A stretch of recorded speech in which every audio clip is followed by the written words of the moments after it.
Going a couple points in the E, 1 point in the Q, and you can play it very differently. You can play it very aggressive. This is also a tremendous amount of protection for Prey. Trying to set up, remember, no flash on Gorilla. He has to be the target. He has to get rooted down. Where is the Realm Warp? I'm looking for it. There's the tongue lashing. Body blocked by Prey, those Gorilla. Now finds himself in trouble. First blood picked up by Pobelter. Teleport completed by BDD.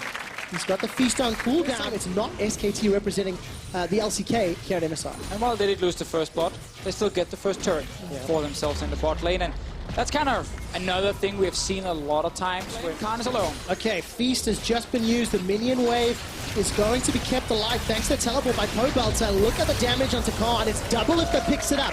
Prey will complete his TP down to the bottom lane. Turret, but it's going to take some time for him.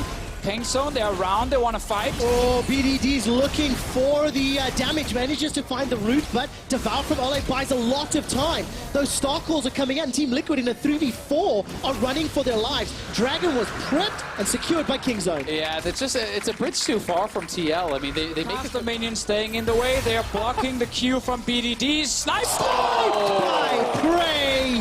Easily picks that one up. Once again, it's Team Liquid. They make a play, they get a kill. And we get a reaction instantly from Prey with this AD carry, with the incredibly hard, and then you've lost tempo on the map, and now your top lane is being threatened to be dove, so you lose that turret there too. It really does start to kind of snowball. 15 minutes is... I'm worried about the fact that despite there is no banner right now, that maybe one could come later, and you may have to deal with that, so they are kind of holding on. Picked up here from TL because there's no healing debuffs whatsoever on their team. You know, this late into the game against the Soraka, against a Cho'Gath who even has a fair bit of healing, and even the Athenes on BDD, so there's a tremendous amount of healing that is going to be coming out. Well, the opportunity from Team Liquid here onto Khan. Flash was used earlier. Khan continues to run for his life. Down below 1,000 HP. Wish has been used as well. Double Lift gets the kill secured. Now BDD tries to turn it back around. And Team Liquid is looking pretty good. Oh, Ole gets caught out by that Mystic shot. Despite the great health, will get run down. Just gives up that kill. And you know what? For the first time, the Team Liquid has represented the North American LCS on like this. And now Kingzone once again can push. All right, Realm Warp is going to get interrupted here. Pobelter is now in trouble. There's no support from anybody. Despite the flash, he's just going to try delay time. Another pick, another kill that you cannot afford. Yeah, and when Ole is not on the map, when your support is still dead, you can't be that far out. You don't have the vision to do that. And this is giving Kingzone full control of the Baron area. It's not the Baron just yet, but it may give them the vision to actually look at pressure it. Yeah, look at this. With Xmithy being eaten alive, Prey gets the kill secured in the Team Liquid side, and it's just a very clean way to use your numbers advantage if you're Kingzone. Team Liquid's only way back, it's been through some of the team fighting, but they've only cut Banner and Pod Minion.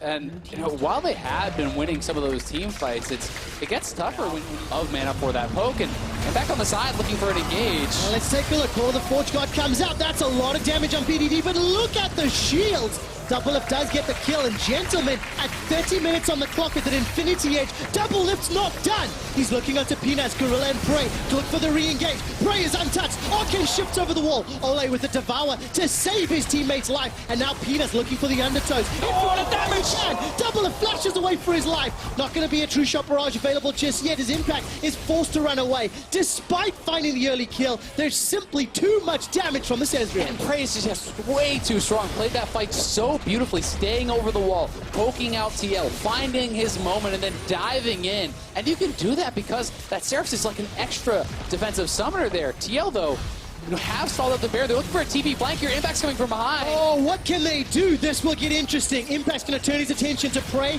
and to Khan, who is the target. The Feral Scream buys a lot of time. No CCs finding anybody, and in actual fact, Team Liquid are losing the fight. There's going to be a deadly flourish. Will slow down Prey for the time being. Shots 1 and 2 will find True, but there's nobody killing anyone, and BDD is going to flash forward, get that Mounter Q down. That will keep Double Lift in place long enough for Prey to shut him down. And despite Call of the Forge God, Team Liquid's base is in tatters. Team Liquid's team are falling like flies, and Kingzone are smashing North America's hope in the 32nd minute. It was the same kind of start to a fight as we've seen before, where Team Liquid, they get one kill.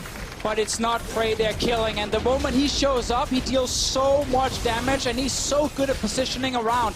They simply cannot get to him. For the first time in 2018, Doublelift has died on Jhin. He may still be dead by time this game is over. Kingzone played it safe, played it smart, but in the end, they will take down Team Liquid to secure the win. Incredibly strong first showing there from Kingzone. They're never really in danger of losing.